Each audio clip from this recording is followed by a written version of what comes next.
Hello and welcome to the Stephan Livera podcast, focused on Bitcoin and Austrian economics. I'm your host, Stephan Livera. This is episode 73 with Tamas Blummer, and he has a really interesting and varied background. I'll let him get into it as part of the interview, and it's just a really wide-ranging conversation talking about Bitcoin scaling, Rust Bitcoin, threats to Bitcoin, and also Bitcoin data science. Here's the interview. Tamass, welcome to the show. I've heard a lot about you, and obviously I know you've got quite a storied and long history in Bitcoin. So thanks for coming on. Thank you very much for the invitation. I'm very glad to be with you.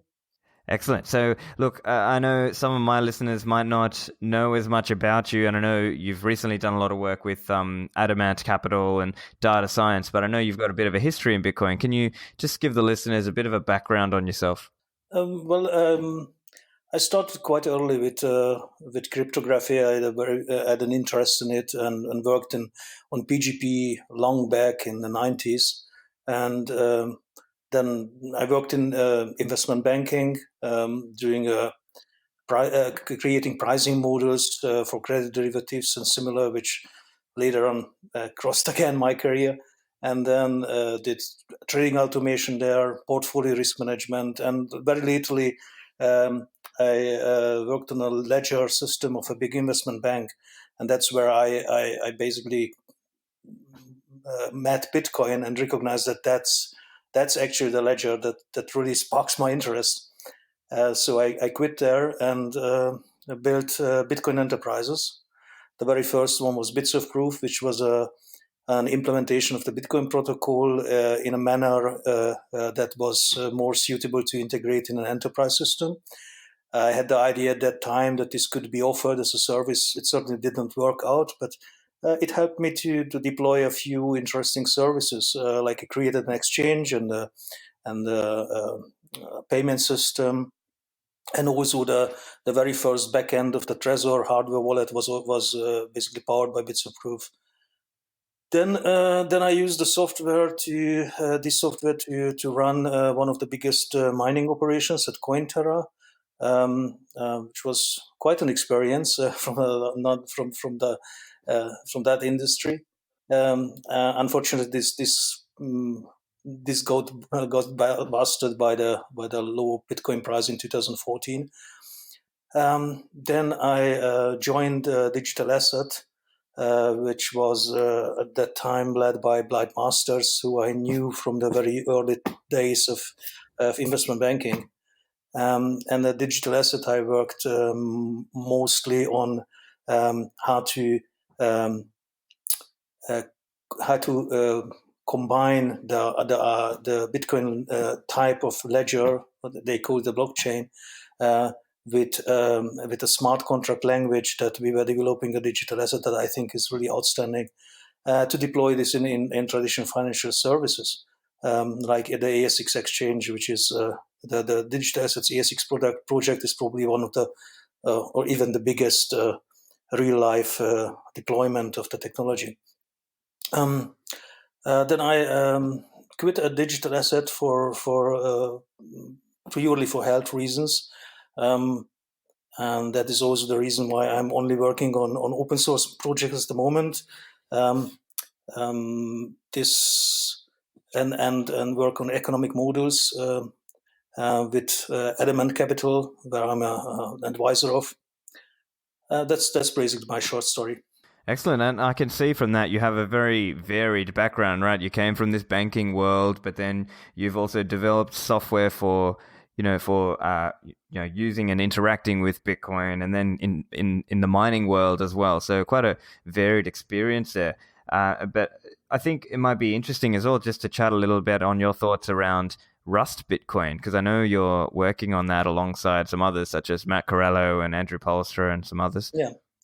Yeah, since I'm no longer working at a Digital Asset and retired basically to work on open source projects on my for fun, I focused mostly on building a library type of Bitcoin implementation with Rust, and the projects I mostly contributed to is this Rust Bitcoin implementation, which is very very interesting because of the security and quality of the language. And People who are working on it, like Andrew Postra, Matt Corallo, and others, are quite serious about these projects and quite serious about the security promises it gives us. Matt started a Lightning implementation, which is also a library-like implementation. So I would like to emphasize that all these projects are not really an alternative to the Bitcoin node, but they are really built to help you to build to create tools that interact with the network. So Matt Corallo started the Lightning implementation, and I started to work on mostly on the underpinning of this Lightning implementation with a lightweight node. I call it Mormel. This project. This is basically an SPV-like node, but is meant to be using the BIP 158 standard. So it should not have the privacy limitations that the current SPV nodes have, but I instead use the very new block filtering method that will be offered by Bitcoin Core. There are pull requests also in Bitcoin Core that introduce this service, and this Mormel library is already prepared to use it. And while I was building this library, I recognized that there is probably a need for a database to store the Bitcoin blockchain. If you look at the current core software, it is basically storing the Bitcoin blockchain in flat files and then storing indices to it in a LevelDB database. So it is an approach of combining two different technologies. Whereas the features that LevelDB offers are much more than those actually needed by the software, actually needed to store the blockchain. Since, for example, the blockchain cannot be edited, so there is no need for a delete operation. And if you have a software which have features that are not needed, then it's very likely that this software is not as optimal and as quick as it could be if you would not have these features. So I started to create a database. I call it Hammersbald, which is a database that is only able to insert records into basically a persistent hash table and store the underlying data, the underlying blockchain data. And these are the projects I'm currently working on in the Rust Bitcoin community. If you go to GitHub Rust Bitcoin, then you see quite a lot of other projects which are also quite exciting.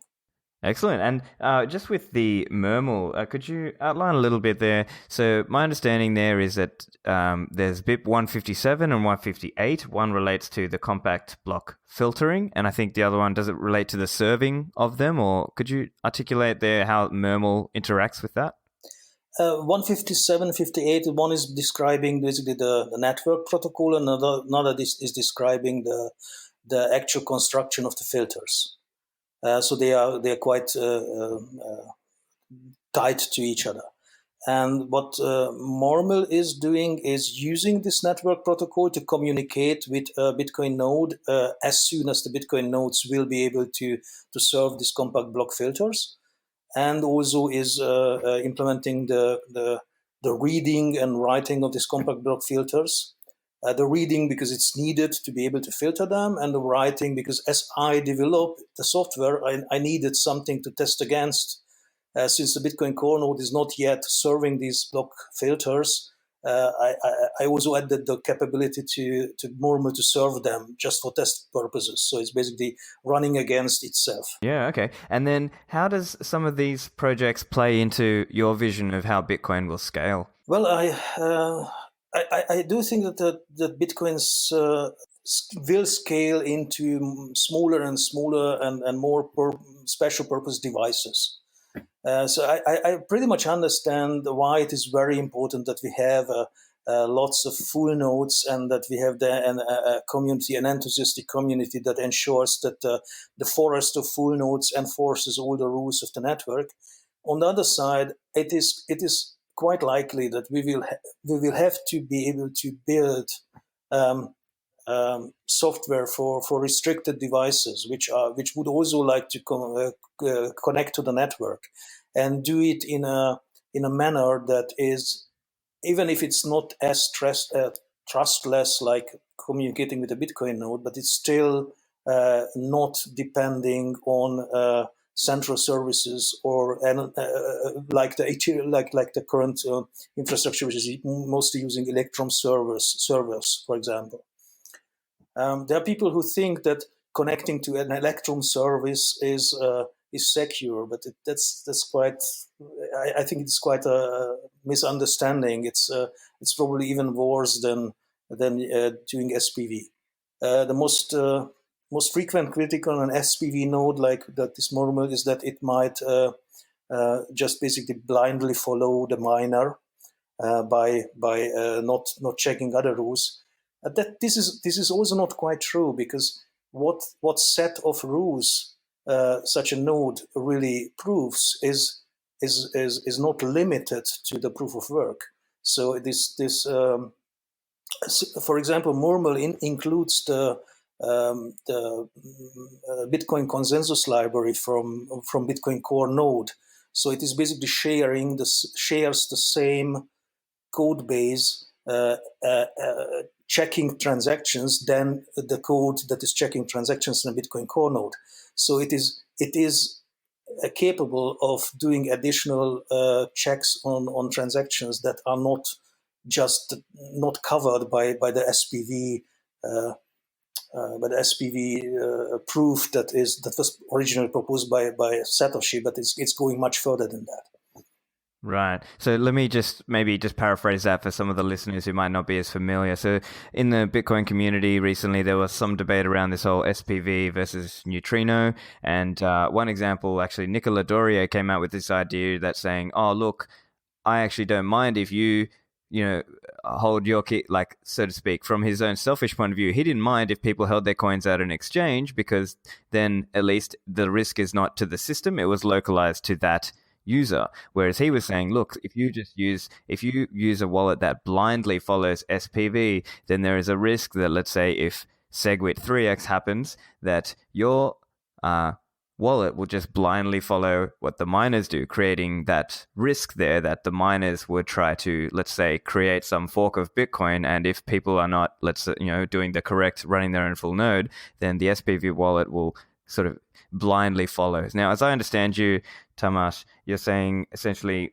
that might not hold true in every case, that using certain libraries or using Murmel, as you mentioned, that there might be certain validation checks there as well, so it won't just blindly follow the most proof of work chain. Basically, this decision whether to run a full node or run an SPV node or run a server testing node, these are quite black and white categories that are not really, I think, not really justified going forward. There is really a scale between the just trusting the work of the miner and doing the full validation, and this scale can be filled with additional checks, provided you have powerful libraries that are adding checking features that are in the core node. Certainly, there are limits to that, but this is exactly what the Rust Bitcoin project is about: to create a library of functionality that exactly follows or the checks done in the Bitcoin node, so you can build software that is as close as possible to the Bitcoin core node's validation, but it still probably makes compromises in some areas that are not avoidable for your use case. So I think we will with time, and this is certainly, there is some advantage of having a homogeneous network run by the single software, and certainly this gives a very high guarantee of consensus, and there is a risk of having having agents running with other software, but the fact is that we already live in this world. So we already have lots of different other softwares connecting to the Bitcoin network using its protocol, which are not core nodes. They are and these software have to make some trade-offs on in which way they ensure that they stay in contact or stay in consensus with the network. I built such systems myself, and usually what people do in the first step is they run a core node connected to the network, and then connect their software to the core node, so they ensure that basically their software is also always following the core node's consensus. But this setup is certainly very, very resource intensive, because you have then the entire core node and additionally some data built by your implementation, which is adding some some useful features. So I think we will get to an environment with more heterogeneous implementations, and well, the aim of this Rust Bitcoin library is to make sure that these heterogeneous implementations still are very much aligned with each other. So these library will be easy to use to build your services, but they will be very close to the Bitcoin core node. Excellent points. And I've got two points or questions to bring up on that, Tamass. Firstly, maybe it might be good for the listeners just to understand what are some examples of these, let's say, might it be for why would we need these sorts of things? An example might be lower power devices such as mobile phones, or let's say that Ptarmigan example with the new Nayuta. I understand they were making a device. Do you have any examples there that you can share? Yeah, lower power devices or lower resource restricted devices are certainly a good example. But even if let's say you just need an indexing service which is just faster, or in some way more intelligent than what is available using the core indices, even then it would make sense to build a particular service to it, or a software that doing it, instead of, as I said, doing this layered approach of duplicating data between the core node and then your indexing service. Right. And so I guess that's an example where a Bitcoin business might use that kind of model as well. So another example I was just thinking as well, there was some discussion around, similar to this time with all the SPV versus neutrino versus full node. There was also some commentary, which I thought was quite intelligent, was that maybe we also need to think of making it easier for an individual to pair their mobile device back to their full node back at home, or to maybe, if they're not willing to run their own full node, to maybe their friend, or so it's sort of like a semi-trusted scenario where maybe I trust my friend in the community and he's the technical guy, maybe I'm a newbie, I trust him to run the node and my phone pairs to his device. Do you have any thoughts on that idea? Well, these are certainly scenarios which they are like many wallets use this kind of setup where they promise to or allow you to run your own service at home and then connect to it or to your friends. This is certainly also a path of scaling the trust within Bitcoin. But still, as I said, this is really a huge range, and we are currently not exploring this range really. We are many people are thinking in this community in very black and white terms, and I think we just have to explore the possibilities and see what works for a certain use case. Okay, great.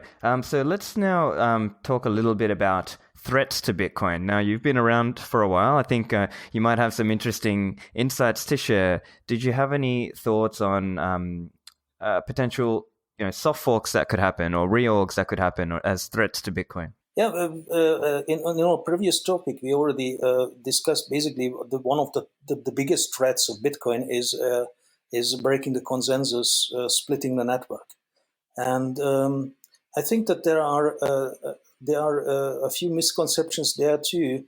Like people currently consider hard forks evil and hard forks demonstrably failing, like the Bcash project and others. So there is a consensus that this is probably a wrong way to do, or wrong way to go, and we want to avoid that.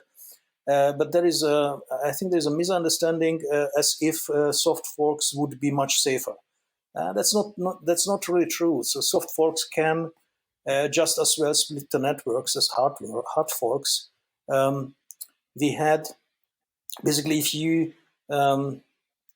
if a soft fork is deployed, then nodes that are supporting the soft fork have to actively reject a block that is not complying the soft fork rules, and rejecting it means there is a chance of splitting the network. The only soft fork that we have seen until now is the SegWit deployment, where we actually did not see this happening because the miner were really so threatened, so were faced with such a credible threat of the community that they unanimously moved and all upgraded. So we actually did not even see the soft fork really being triggered by a block that is offending the soft fork. There was not a single block mined after that point that was basically offending the soft fork rules, and therefore we did not even see that the soft fork could have split the network. So this missing experience created a perception in the community as if soft forks would be safe. They would not split the network, and that's not correct. They can just as well split the network as hard forks, and this is certainly a very pretty much the biggest threat, I think, to Bitcoin. It is the biggest threat because it is a technical possibility to split the network, and on the other side, it is also a technical necessity to do soft forks, because there are very pretty important things to fix in Bitcoin, which need soft forks, just like increasing the privacy of Bitcoin transactions is probably the best example. And at some point in the very near future, I hope these features will be rolled out with a soft fork, and they will be hopefully going well. But I also think that this capability of deploying features with soft forks is also something that at some point needs to be challenged, or have to be challenged. So at some point there will be a soft fork which will not enjoy the same unanimous support of the entire community, or it will be just not well enough communicated so that some nodes will not be aware of what they have to reject. So at some point we will see that the soft fork is splitting the network. And at the point as we see it, the reaction to that will be probably very similar than the reaction to the hard forks that we see, that this will also split the community. This will also create technical upheaval, and at some point it will basically lead to the insight that just as the hard fork window closed at some point by seeing that this is not a viable way to upgrade Bitcoin, the same way at some point the soft fork window will also close, and at some point thereby Bitcoin will basically ossify, and the first layer will be then just as impossible to change than it is impossible to change the TCP/IP stack nowadays. Excellent insights, and I think that's maybe that's when we'll really know it's ossified, when the first soft fork fails, right? Yeah, I think that will be the point. It's unfortunately, it will be an ugly point, but this is how we have seen Bitcoin developing. That the biggest or the biggest catalytic events, like where we recognize that something is working the way it is, were always linked with some disaster. And this will be the same this time too. Yeah, I'm just trying to think of what might be an example of like a soft fork that, this sort of scenario could occur. I mean, would it just be, let's say, people do not correctly coordinate, and maybe 90% of the nodes in the network upgraded or changed, and then those other 10% just get lost? Yeah, maybe some people do not. I do not care. Simply, let's say let's take an example at the Casa nodes. Let's say there's a company deploying lots of devices with full nodes implemented in them, and at some point, I don't imply this to Casa, but I mean such a company could go out of business, and upgrading of these nodes could be stopping. And so the customer, all the retail customer who are not really Bitcoin savvy, are no longer have an easy upgrade path. The automatic upgrade is no longer working, and these nodes are just stucking at a certain version, which is then not rejecting the blocks that should have been rejected by if they would follow the soft fork. So this. I think this will just happen by the scale of the network. It is just not feasible to assume that this network at any scale will be still able to nearly synchronously upgrade. The upgrade cycles will be longer and longer, and at some point they will be practically impossible. Yeah, interesting to think about. I guess, yeah, that's a good example. I hadn't thought of something like that, but it totally, it sounds plausible. Like eventually in the future, not Casa obviously, but just the idea that some node product company could go out. Yeah. Any other risks that you see or threats to Bitcoin that you see, potentially like an incentivized reorg? Yeah, there was a recent discussion about this topic, and I also think that the idea of Binance to do the reorg at the time point they considered it was certainly not feasible, and it was just crazy to assume that they could do that. But the discussion whether this could be done in general was sparked in the community, and there are. On one side, it's quite clear that there's a high immunity of the network due to financial incentives, and also due to the community's morale to do something like that. On the other side, we should never say never to something that is technically possible. And a reorg of a short distance is very, very technically possible. It is in fact happening all the time. Like a reorg of one block depth is a regular event on the Bitcoin network. And if you consider the following scenario, that there would be an exchange that has a cold wallet, and the cold wallet address is very well known, and somebody is some way able to get the key of the cold wallet, maybe by physical force, and moving out the Bitcoin out of this cold wallet, then this movement could be recognized by the exchange at the instant, because they could see the transaction on the network that, oh wait, money is leaving our cold wallet, and something is very wrong. Or at latest, it would be recognized as it is in the first block. So basically, the alarms that there is something like this happening could go off very, very quickly. It could go off within minutes. And then if you have a scenario where you have just the one or two blocks of advance of the network, and you have you can offer monetary incentive to some miner to attempt a reorg, then what I say, it is technically feasible, and therefore we should not say never.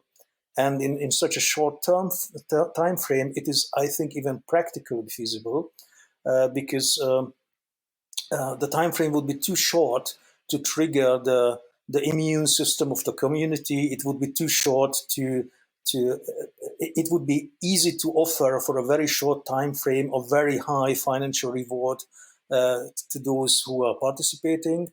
And I actually wrote an article about how this financial reward could be offered in a way that is basically forming a coalition to do this just by offering the reward on the blockchain. So my entire point is, yes, it was not feasible as Binance considered it, but on the other side, being a technician, I just say we should not say never to something that's technically possible. Right. And I guess the other thing there is, let's say you were some exchange and you detected, as you said, this transaction, and within like 1 or 2 blocks, you notice straight away. Would they then have to go and coordinate with a miner within the space of, because we're talking like 20 minutes here, they would have to quickly like pick up the phone, call, a few miners and... The point is they do not even necessarily have to pick up the phone, because they can basically use the blockchain to communicate their offer. Right. The miner fee. They could an exchange could even have all this as an emergency measure set up in advance, so they could have on their website that in case we would have a breach of our cold wallet, we will do the following. We will issue a transaction on this page, which is offering part of the cold wallet's content as a financial incentive to do incentivized reorg. So I think the feasibility, if that something like this could work, mostly depends on the preparedness of the actors, the exchange and the miner, to act on such an offer. So if basically there is a standard for this offer, and there is a procedure that people know how it works, then you could communicate on the blockchain your offer very quickly, and miner would know without calling them. They could have they could act on it. So the point is, the security of Bitcoin is guaranteed by financial incentives. And we currently have a development of the network where the miners are likely following very simple rules. They are just using the Bitcoin core node and using the incentives that are, or the decisions that are very obvious, like building on the highest block is financially more sane than building on another one. But as the industry matures and the sophistication of actors improves, the optimization built into the mining companies, how they decide on which block they actually build, could take considerations into this decision that are not obvious to now to take, but that are entirely financially sensible. So I think we should not assume that miners, since this is an industry that is running hundreds of millions of dollars for each bigger miner, this industry will develop the same kind of advanced intelligence on decision on how to act like any other industry. Right. I mean, it's probably parallel to like when banks develop all this sort of fraud technology to like block your transaction, that sort of thing. Yeah, the same way like banks basically employ thousands of computer scientists just to optimize trading by observing news from any. So the linkage of information and decisions is just getting more complex as the actors are more sophisticated. Yeah, and it's a good point that, we can't just rely on sort of everyone doing the quote unquote trying to do the right thing for Bitcoin. We have to consider seriously the risks. I think at this point it's fair to say it's theoretically possible but quite unlikely in practice. But as you're pointing out, in the future, if things develop in certain pathways, it could become more likely on certain shorter timeframes. Yeah, in shorter time. You can see that certainly as the industry matures and miner are more like current corporations who have responsibility to produce a profit in a very short time frame and so on, they will have different incentives and different considerations than they have now. And I suppose there is also Matt Corello's, and I understand it's soon to be renamed, but BetterHash, that different mining protocol. And I suppose that is one way that the disconnection of the miners from the pools might somewhat make it more difficult to coordinate that sort of behavior. Yeah, this is an example of this arm race between the intelligence that is following some certain incentives and the software that we try to provide to align the incentives with what we think is better for the network. So I pretty much admire the work Matt Corallo is doing there, but it is something that is not yet really in action. Right. Yeah. Excellent. Look, let's switch now to another threat. I know you've written an article, so it might be good to just talk through some of this. You've written an article from August 2018. It's called "The Case for Central Bank Controlled Digital Currencies." So, do you want to just talk a little bit about the threat that might pose? Yeah, that this is an economic threat to the Bitcoin, not a technical one. I think that it is quite feasible that central banks or one central bank will offer a digital currency for the main reason that they need to overcome their current limitation that they cannot impose negative interest rates to basically to cash. We see this theme all over. The central banks and banks in general talk about cashless society. They are trying to push the customer towards these payment methods.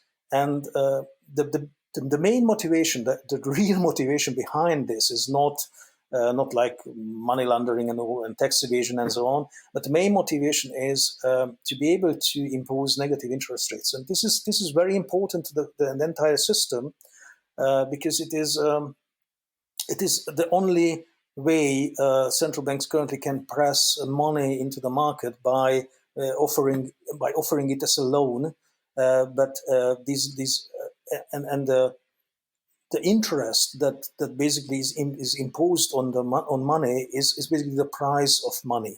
Okay, and since they are trying to press more money into the market to sustain the current economic system, they drive down the price, so they drive down the interest. And the zero line is imposing a limit there, because if they would go below zero on customer deposits, then people would just take out the money of the banks and keep it in cash. And that would basically equal a bank run, and all banks would become bankrupt because they have fractional reserve. So they have to create a cash system which is able to impose negative interest rates. And this is where their blockchain technology, basically some kind of fork of Bitcoin's technology, could help them to create a payment system that is able to impose negative interest rate on the blockchains. Like the transaction fees of a transaction are actually nothing else than some kind of an interest rate, and they could do the same and leverage that. And that's, I think this is already recognized by them, and I think it is very plausible that in a very short time frame, I mean 1 or 2 years, Bitcoin will be contended by a central bank digital currency.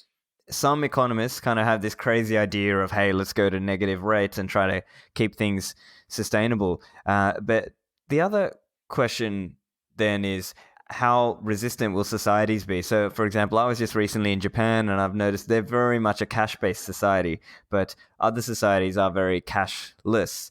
So how do you think that sort of plays into it, just culturally? I think people do not really make much thoughts about the payment system until it really fails. The cashless society is currently accepted by most of the people because the systems providing them are not failing very frequently. But we already had this kind of events with MasterCard very recently, and I think that this is what basically determines the cultural acceptance. People get used to something that is working, and is not asking questions until it is failing. Maybe there are also differences in experiences with regards to state control. Or I lived in Eastern Europe for a while, and there people are using more frequently cash because they are more sensibilized towards state control of their finances. as it used to be in communist times. So these are the differences, I think, culturally. Yeah, and then I guess the next question then as well is why do you still believe Bitcoin would overcome some sort of central bank digital currency?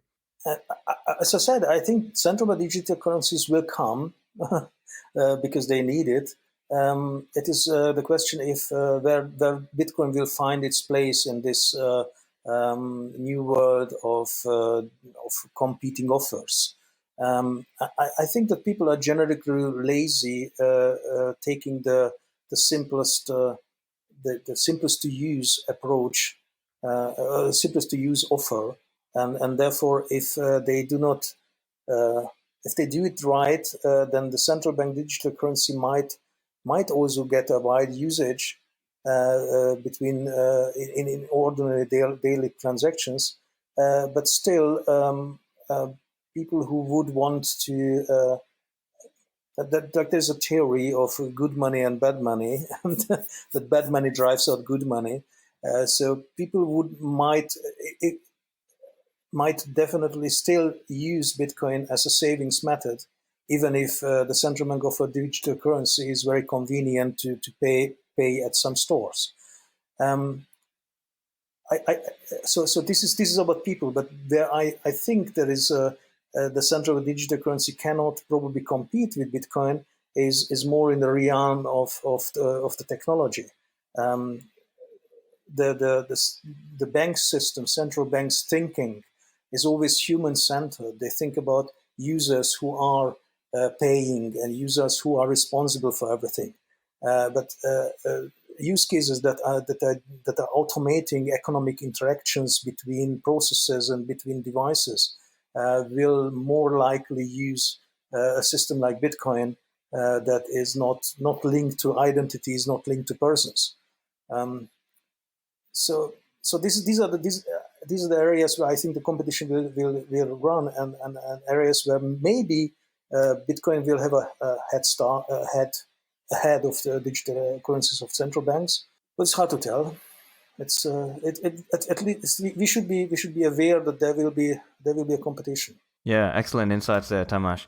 Let's talk a little bit. I know you've also done a lot of work around Bitcoin data science, and I recently interviewed Tua Demister as well. So we talked about some of the work there. But let's get some of your insights around some of this work that you were doing around measuring, Bitcoins by their last move and unrealized P&L. Do you want to go into that a little bit? Yeah.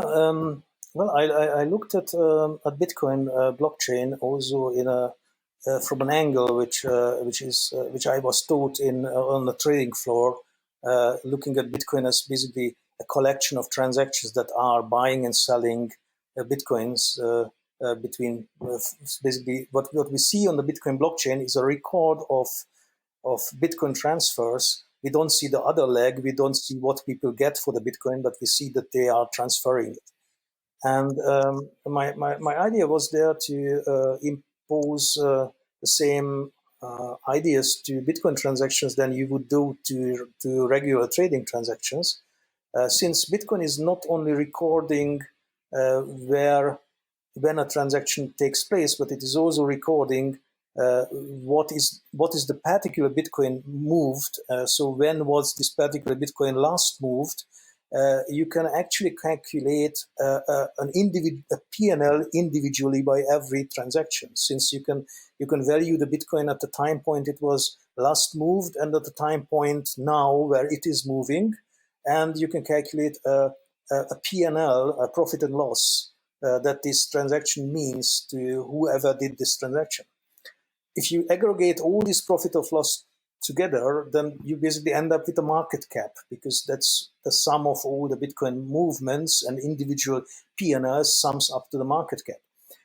But if you compare the market cap with the valuation of the Bitcoin as of their last acquisition, then you can determine basically the unrealized P&L, the P&L that people could realize by selling it now.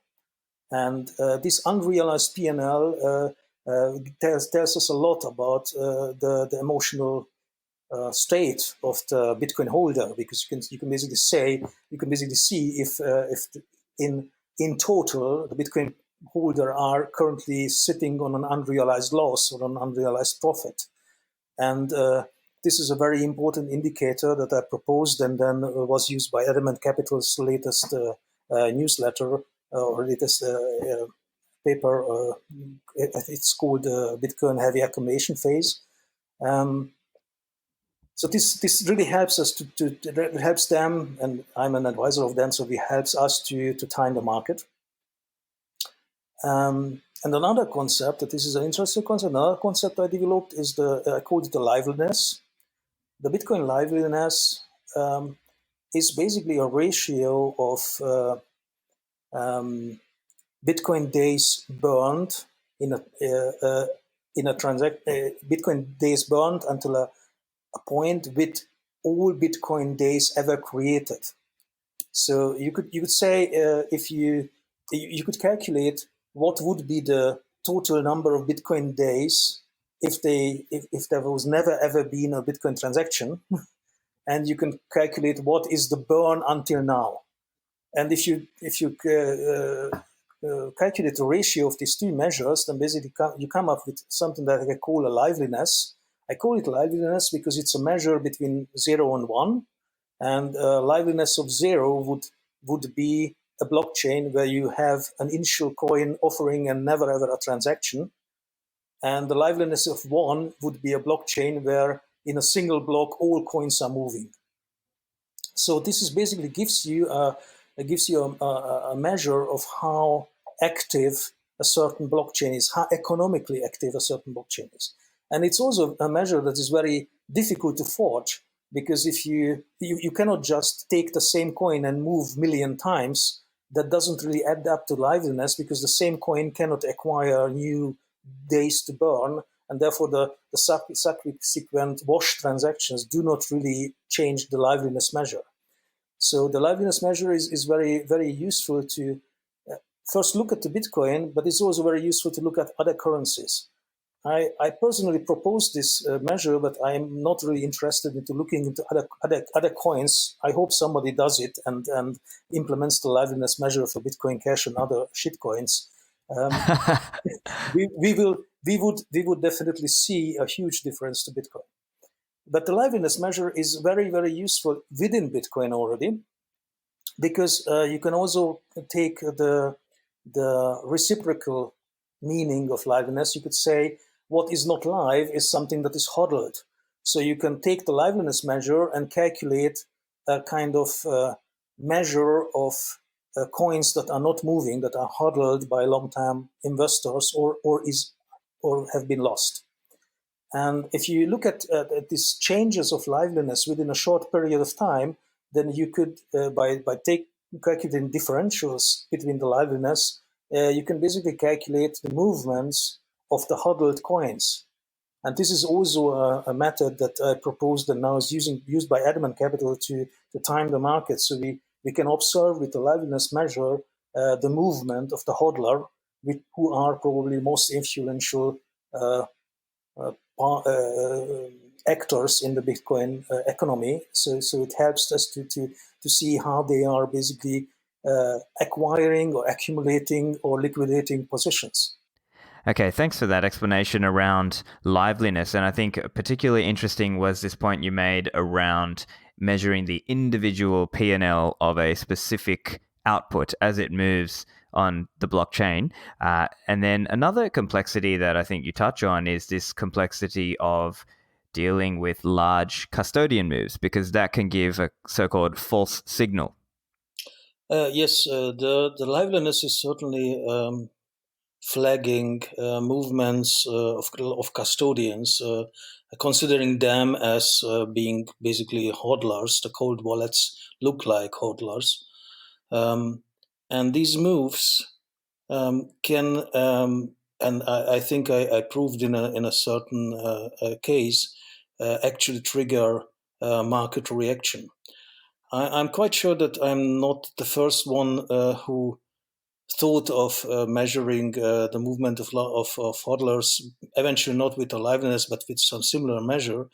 And therefore, I think that large movements were already were spotted by traders who are observing the blockchain, and and their observation was driving their trading decisions.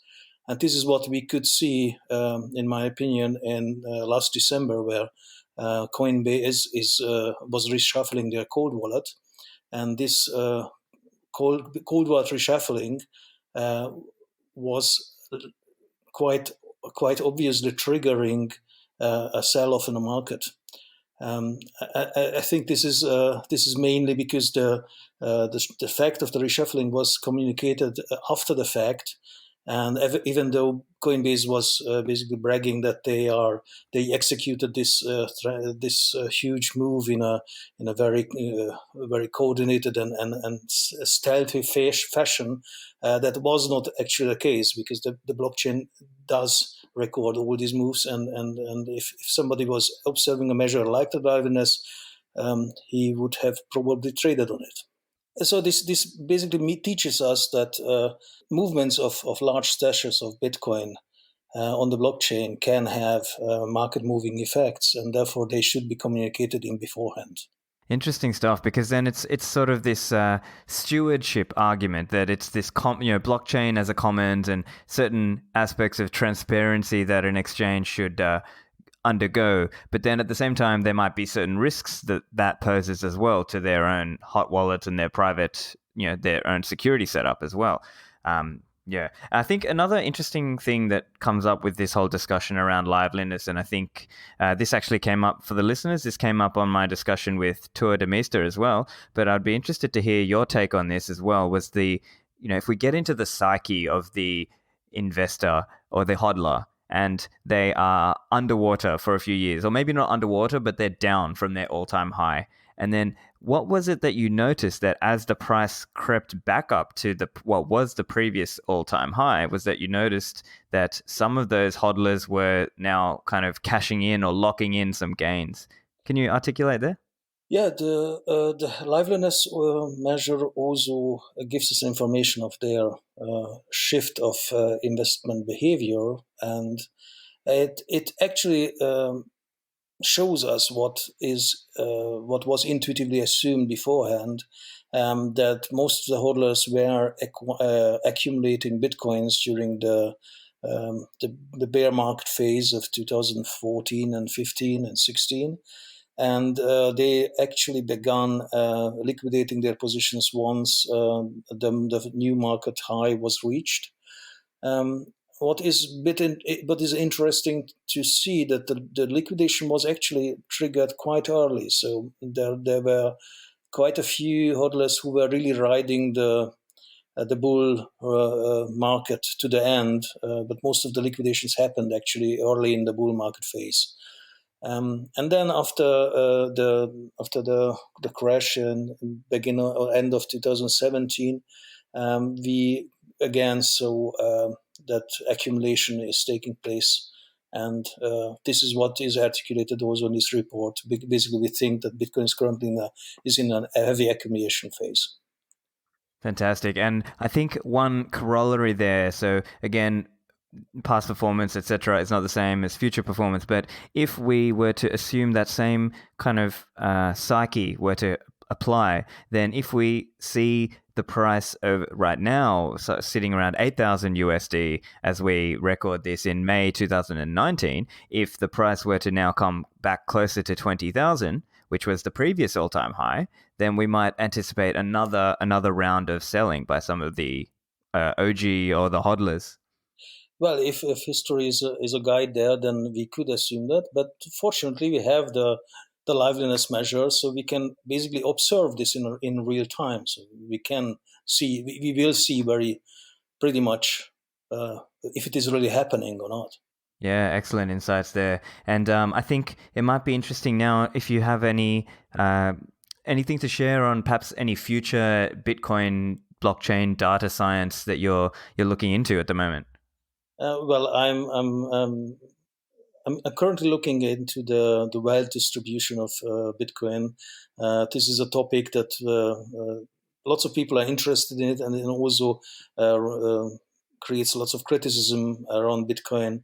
The question I would like to answer is how unequal is the wealth distributed with Bitcoin. It's certainly unequal, just like in any other economy. But the question is it really worse or better in the sense of equality if compared with fiat currencies or well-known economies? To answer these questions, I'm currently working on a methodology to cluster the unspent coins. And this is not really about de-anonymizing, it's really about clustering, figuring out which coins are probably closer to each other. So basically creating a wealth distribution or a histogram of wealth distribution. Yeah, it's fascinating how some of these works, they just sort of build on top of each other, right? So at the start, it was Bitcoin days destroyed, then it was hodl waves, then it's liveliness, and now it's sort of getting to the level of trying to ascertain what is the Gini coefficient. Now, I think many Bitcoiners, some commentators have made this point as well, that I think the intuition is that Bitcoin is spreading out over time, right? It started out very, very unequal, but it is spreading out over time. But I suppose that's essentially the question you're trying to prove out or answer. Is that true or is that false? Yes, exactly. And that's I think it was a very interesting question. And it's probably also telling us about Bitcoin's future prospect. If it would not spread out, that would be a bad news for this economy. Right. I think maybe some level of inequality will always be there, but you're right. I think it may sort of still spread out from what was an extreme inequality. Yeah. Yes. Sure. Yeah. Look, I think that's pretty much all we've got time for, Tamass. But I have to say, it's been a really, really interesting, honestly, very interesting conversation, and just so wide-ranging as well. I mean, we've covered Rust, Bitcoin, we've covered threats to Bitcoin, we've covered Bitcoin data science. Just also, lastly, before we let you go, if you've got any closing thoughts for the listeners, and also, obviously, before we let you go, make sure you tell them where they can find you online. Well, I'm my recent thoughts you find online. So you find me with my real name on Twitter, on GitHub, and on Medium. And I would love if the listeners would check out these sources. Excellent. Well, look, thank you very much for coming on the show again. Thank you much. Bye bye. I hope you guys enjoyed that interview. And as always, if you enjoyed it, make sure you rate, review, and share the podcast. You can find the show notes on my website, stephanlivera.com. This is episode 73. That's it from me. Thanks, guys. See you next time.